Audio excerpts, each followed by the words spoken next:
The 80s. By far one of my favorite decades to search through and find some absolute gems of movies. I mean, once I was done watching kids' movies, the 80s was full of stuff I watched as a kid, and was so enjoyable for me. We have classics like Jurassic Park, Indiana Jones, E.T., Ghostbusters. They're all so revolutionary, fun, enjoyable, and it's no wonder that the majority of these have been milked to death recently. But there's one movie franchise from the 80s that I definitively say is my favorite 80s movie of all time, and has somehow remained preserved since no one's decided to make a crappy remake or a sequel no one asked for. It has remained untouched, which is perfect. And that franchise is known as Back to the Future. As of today, December 4th, 2025, it has been 40 years since it initially released back in December 4th of 1985. And oh boy, does this feel like a momentous day. One of the time travel movies came out 40 years ago. And honestly, I'm really glad, because it somehow remained so perfect and aged so well. I mean, it's baffling. It's genuinely such a good movie trilogy. The first, second, and third one are all really enjoyable. But obviously the point of today's video is to talk about the first one, since if I crammed 3 movies in one go, it would feel like a bit much. So instead, I'm just going to talk about the first movie and release the other 2 later down the line. In case you're unaware and haven't actually watched them, then let me give you a little context.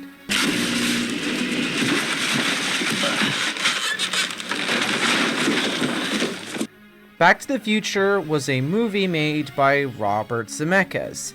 It got 2 sequels and became one of the definitive 80s movies. Since then, it hasn't gotten much. I mean, it had a TV show and that one video game, but that was kind of it.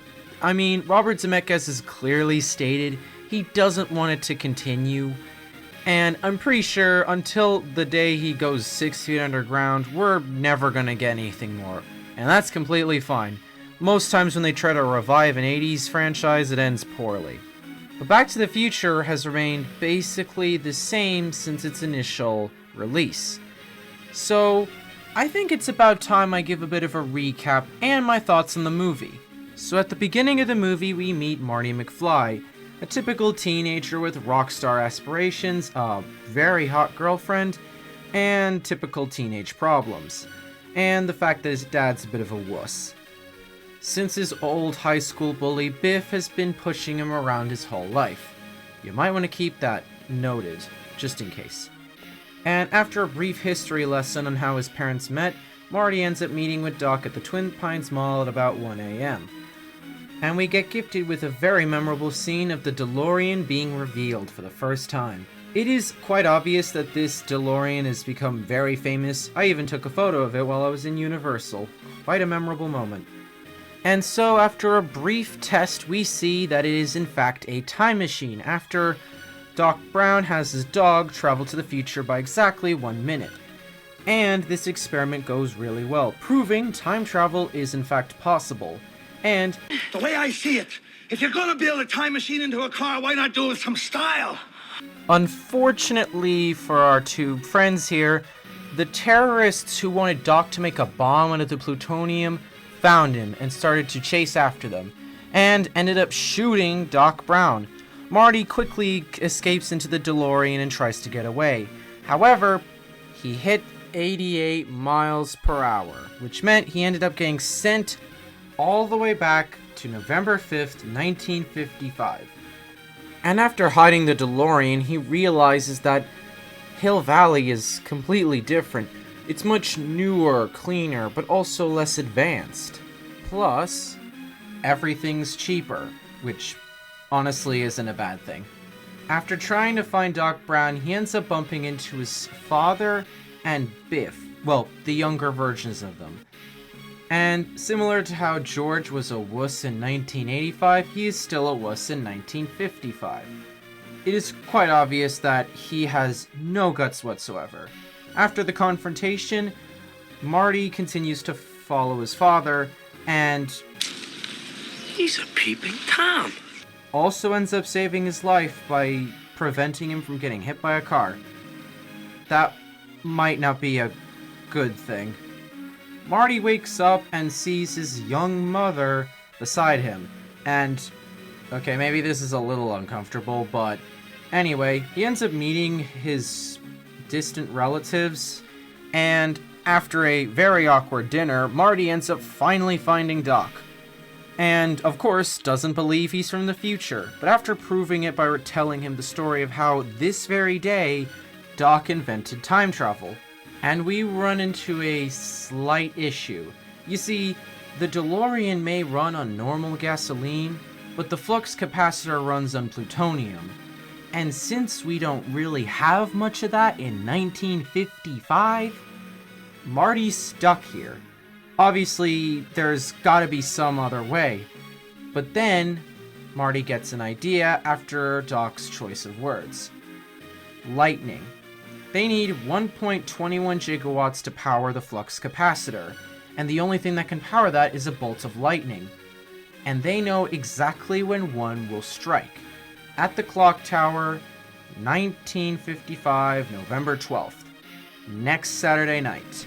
So their plan is set in motion as they are going to send Marty back to the future. Now this may sound a little too easy, and that's because it is. You see, after Marty realizes he had a confrontation from his parents that may or may not have had a bad effect on the timeline, he looks at a photo and it's realized him preventing his parents from meeting has led to a ripple effect, getting rid of his brother, his sister, and soon himself. So unless he can make sure they fall in love before he needs to head back, he'll be erased.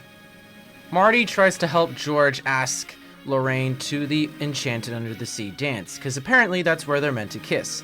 But George clearly sucks at the whole asking out girls bit.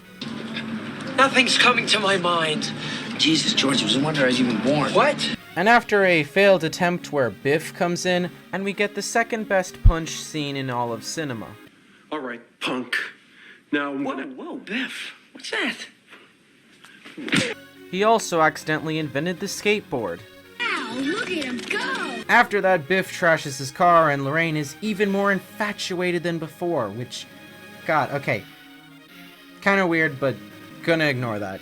After that, Marty can't help stop thinking about the fact that Doc gets shot in 1985, and that maybe by telling 1955 Doc he could prevent his death. But 55 Doc is too stubborn, not wanting to know too much about his own future because it could cause a bad effect on the whole timeline or whatever. Jeez, no matter what, time travel is a confusing thing. I think in the first movie it keeps to a pretty consistently concrete. I mean, there's holes, but it's concrete. Boy, does it get confusing in the second movie. The plan is that once Marty sorts out his father and mother, he is going to use the DeLorean to go back into the future when Doc uses the lightning to harness it into the flux capacitor and sending him back to 1985. Unfortunately, things go wrong. You see, originally Marty was going to Park? For a while? That's a great idea. I'd love to park. George was going to come in and stop him and make them live happily ever after. Instead, though, Biff comes in, takes Marty, and has him thrown in a trunk while Biff does things with Lorraine. I don't want to talk about it. George comes in, and unlike normal when he'd walk away, George decides to stand up for himself. And after the best punch in all of cinema,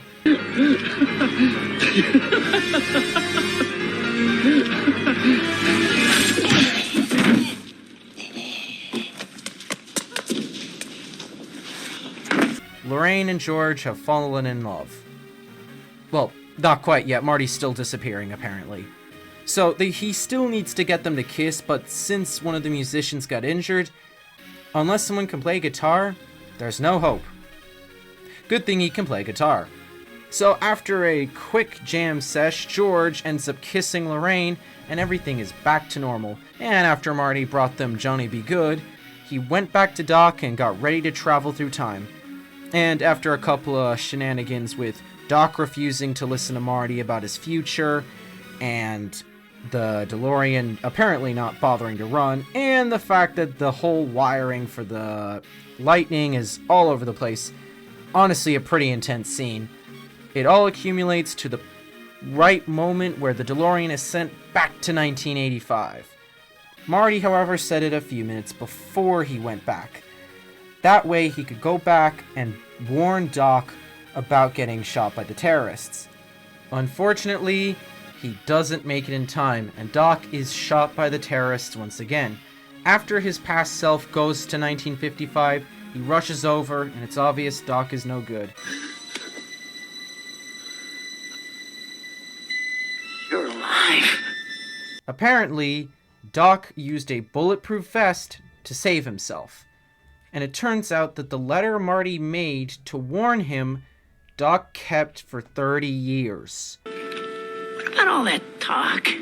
About screwing up future events? The space-time continuum? Well, I figured.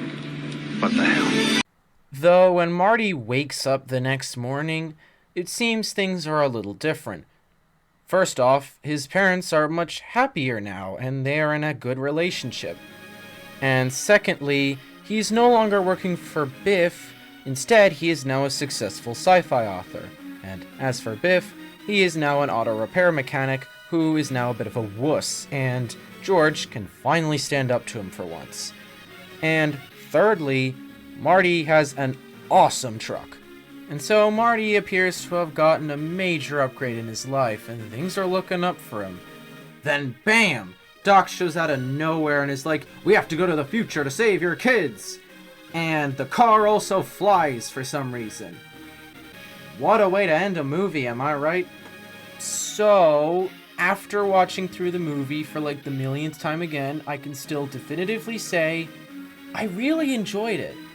It's not like most time travel movies where it would feel like a one-time watch and I would forget about it after a few years. This is the most concrete and memorable time travel movie of all time. It's so memorable with the humor, the iconic moments, the soundtrack, acting, and the fact that it was just so enjoyable for a large majority of people. Kids could enjoy it, adults could enjoy it, the whole family could enjoy it. And it's also good for those nerds who like sci-fi movies and love to work out a concrete, logical timeline because it's a time travel movie. And no, you can never figure that out because time travel movies are impossible to understand. Now, it's pretty unlikely we'll get a fourth movie, but at least we got the second and third movie to talk about next time.